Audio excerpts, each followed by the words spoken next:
UAB aplinkos darbai – viena geriausių kompanijų Lietuvoje pjaunančių ir genėjančių medžius. Tai profesionalų komanda su ilgamete patirtimi, gebanti vykdyti sudėtingus darbus aukštyje, laikantis visų saugumo standartų. Darbui naudoja išskirtinai profesionalius pjūklus, aukštapjovės ir sertifikuotą aukštalipių alpinistų inventorių.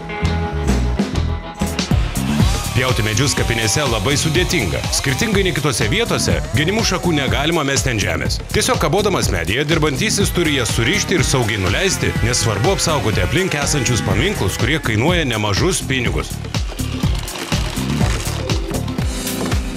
UAB aplinkos darbai aukštalipiai pjovėjai medžių pjovimą vykdo pagal iš anksto suderintą planą. Aplink pjaunamus medžius kapavietės yra uždengiamos specialiu audiniu, kad krentančios šakos ir pjuvenos vėliau būtų lengvai pašalinamos. Toliau dirbama poromis. Vienas pjovėjas pjausto medžio šakas ir kamieną dalimis, o porininkas ant žemės, naudodamas virvę, saugiai nuleidžia nupjautas šakas. Nupjovus medžius, jų kamienai bei šakos yra surenkami ir išvežami įmonės transportų perdirbimui. Visa aplinka pjovimo vietoje yra kruopščiai išvaloma ir tinkamai sutvarkoma. Paliekama tokia aplinka, kokia buvo darbų pradžioje.